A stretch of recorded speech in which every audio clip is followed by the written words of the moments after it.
For today's first question, I'd like to acknowledge Dwight De Leon from Rappler. Hello po, Congressman, Congresswoman.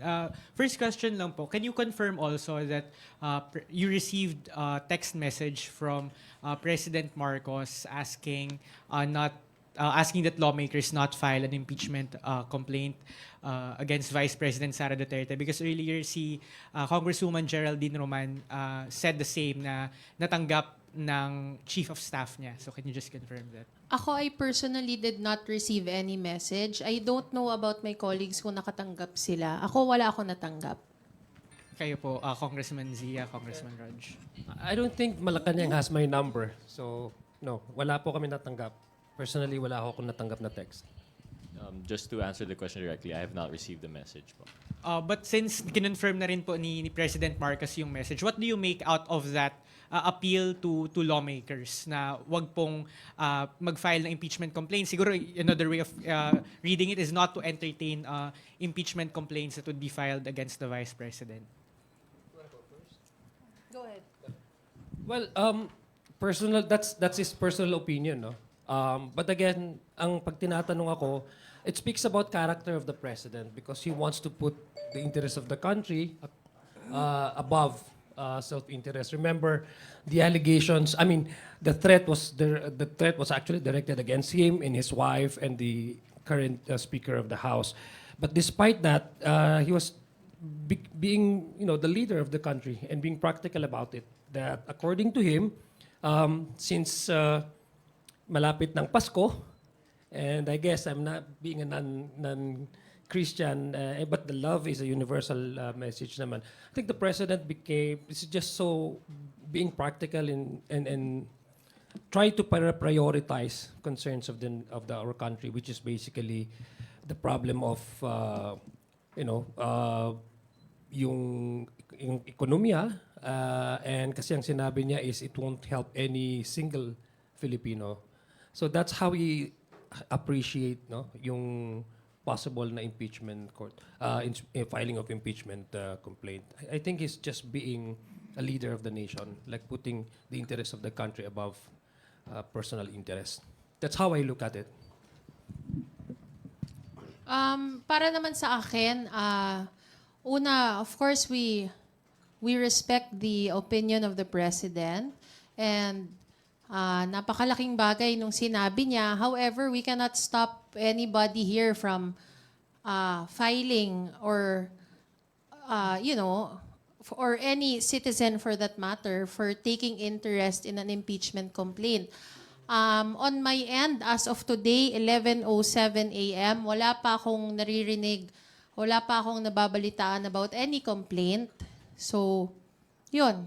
Tingnan natin kung ganito kasi, pag merong nag-file, hindi naman namin pwedeng basta na lang upuan. So, tingnan na lang natin kung syempre pakikinggan din naman natin yung sasabihin ng presidente. But we'll also have to check kung ano man yung laman kung ano man yung ifa-file nila. But as of today, again, 11:07, wala pa. Wala pa akong alam personally.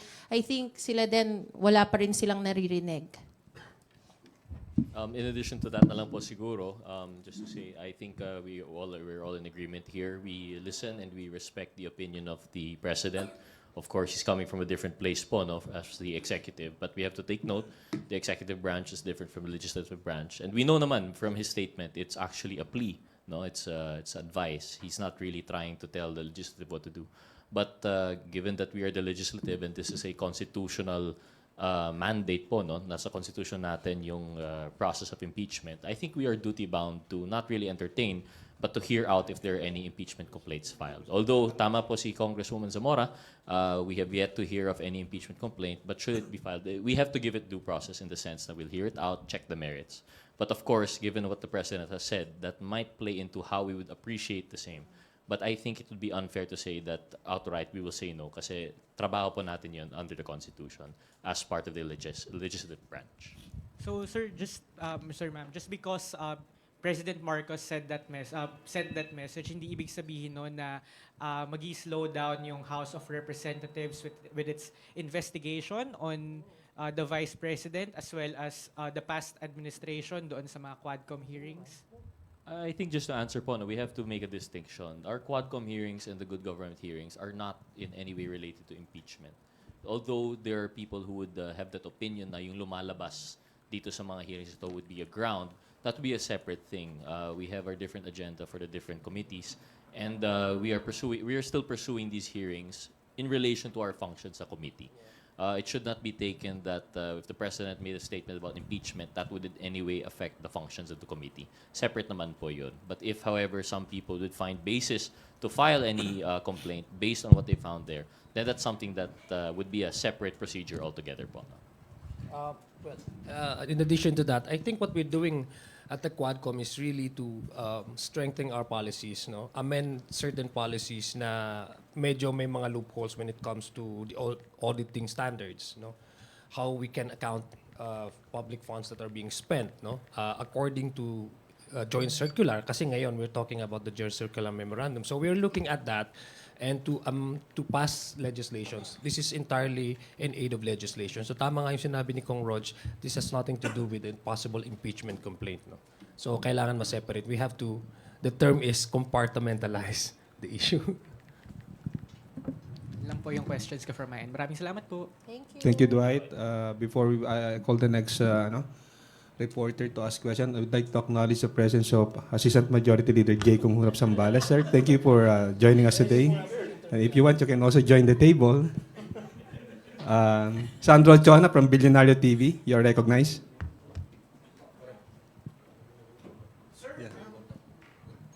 Good morning, sirs and ma'am.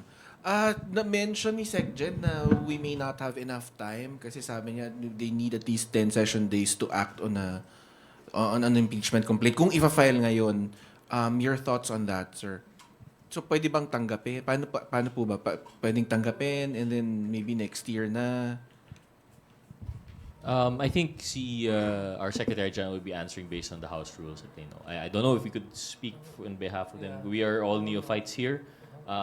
This would be our first to entertain that. But if that is his opinion, then I think that should be... It has some weight naman po, no? But as for... On my part, personally, I'm not aware of the limitation. If I understand the rules right, it must be acted upon within 10 days.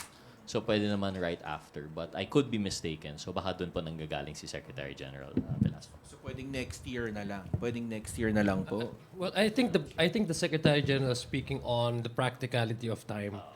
He wasn't really saying about the acceptance or receiving any complaint. So, kung 10 days siya, if that's according to the rules, how many days are left before we call for a break, no? 10 days. 9 session days. So, I guess the Secretary General is well informed about the rules. So, probably, the practicality of time, that would also be a problem. I guess it's a challenge. Thank you. Bibian Gulia from ABS-CBN. How are you taking the President's message, yung kanyang text message? Is it an order, a suggestion, and will you give it weight when you are faced with an impeachment complaint? Wala akong natanggap na text eh. But may confirmation, message sa House leaders. No, no. Of course, we're going to put weight.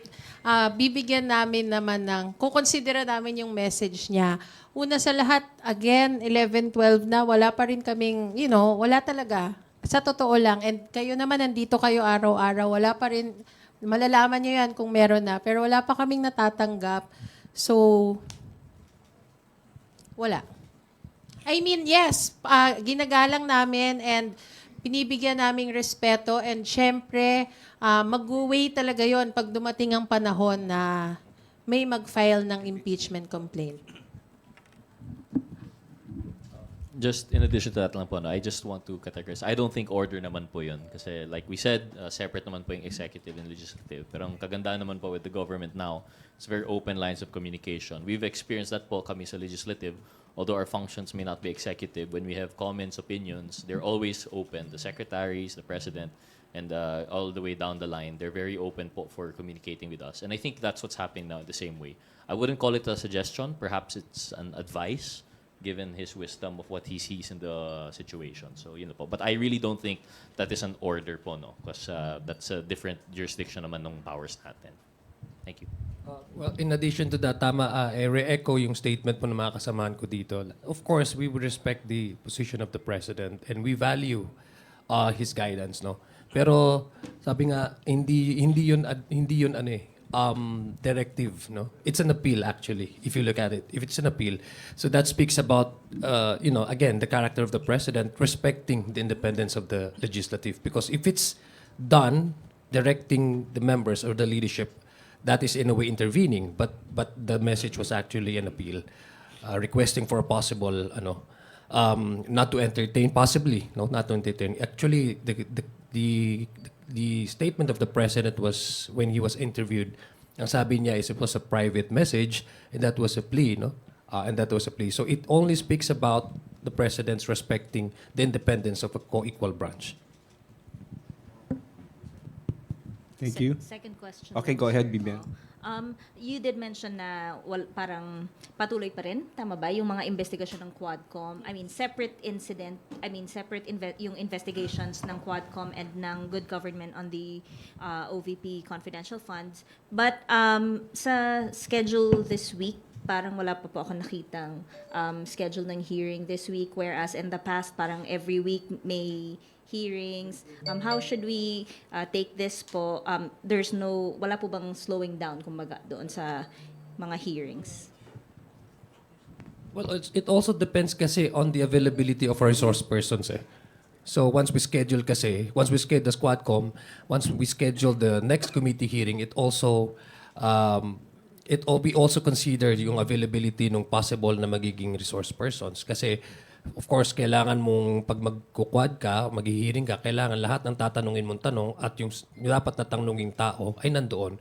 So, yung scheduling naman is, I guess, wala pa, it's not official, but we're looking at possibly this within the week. No? Magkakaroon po ng continuation of the hearing ng quad. Just to add lang po siguro, dahil lang po wala sa schedule, tas hindi po tuloy. Like we mentioned, I think we're of the opinion, what we understand from what's happening sa Congress is that tuloy pa rin naman po yung ating mga hearings. It's just that as of now, although wala siya sa schedule, we have to take note under our rules, we have 3-day notice. So it could still happen. We have hearings from Mondays to Friday, so it could still be like either today or tomorrow you might receive the notice. But in addition to that, just what we've heard, I think one thing to also consider, although it's not a slowing down, it's Christmas season. Mahirap na rin po. All of our congressmen also have to be in the district. They have to be with their respective constituencies. So that might be one consideration aside from po yung sa resource person. So just because wala po sa schedule doesn't mean hindi po tuloy. It's just a matter of time. Scheduling lang po siguro. Thank you. Thank you, Bibian. Big Sumintak from Net25. Morning po.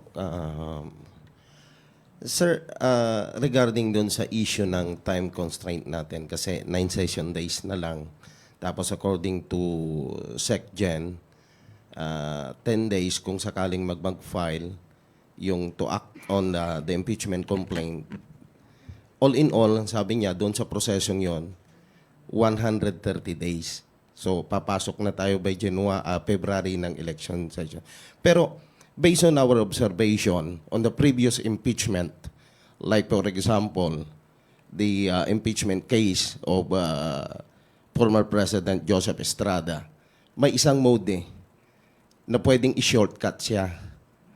Now, what you need only is to get the 1/3 signature of the member of the House of Representatives in order to para mabuo yung tinatawag na article of impeachment.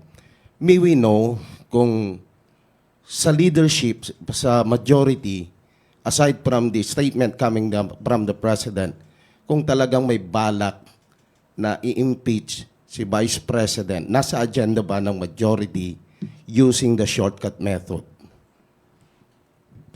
Well, yung sa kay former President, that's a direct action taken by the House previously. So, ito kasi, sinasabi nga namin, there's no advice. We don't actually discuss about impeachment, no. Parati ho namin sinasabi to, there's no official or there's no formal discussion or talks among the leadership. And even sa amin po, about a possible filing of the impeachment. Actually, ang naririnig po natin na may ready for filing yung kanilang complaint are yung mga ibang grupo po outside. But as far as the leadership is concerned, that is, to me, within 9 days, nung sinasabi ni Secgen, that cannot happen because it only possible if the House directly has taken action on the complaint, meaning if you have secured, I guess, a number of signatures of the House, that's the time that you can actually talk about impeachment directly in the plenary. So hindi mangyayari yun. Well, again, we aren't in any discussion of any specific process na or method na gagamitin because as emphasized, wala namang nagpa-file pa. But just to answer lang po yung question, I think because it's theoretical. Yeah, there are the 3 modes po, no? And I think it would be correct to say that by the 3rd mode, if you're able to secure 1/3 signatures, it would go directly. So just to answer the question, if I understood it correctly, tama po, that would be a way siguro around the 10-day rule. However, as mentioned, it really would depend kasi practically speaking, wala pa pong nangyayari. Because you have to take note, it's not just magic po, yung 1/3 number of seekers, that's quite a lot, it's 100 plus. So kung meron man, there should be word about it right now, and unfortunately we don't. We've always been consistent when we say po na we haven't heard about impeachment, usually it's from the outside. Before it came from other camps, now we're hearing about complaints from private citizens, pero that's still outside pa po. So technically speaking, nothing has started, so we can't really speak about yung timeline po. Thank you. Marian Enriquez from TV5. Sir, would you like to comment po dun sa recently sinabi po? Kasi 'di ba, I mean, what was that statement for? Then she should have filed to be president, to run for president, but she didn't. She filed to run for vice president and now she's our vice president. So that's what it is. Yun siya.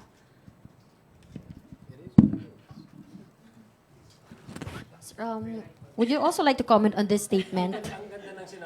Yes.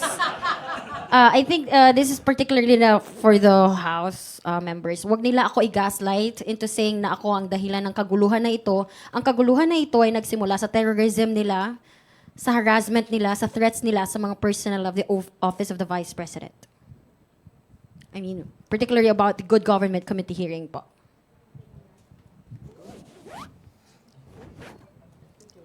Miss Marian.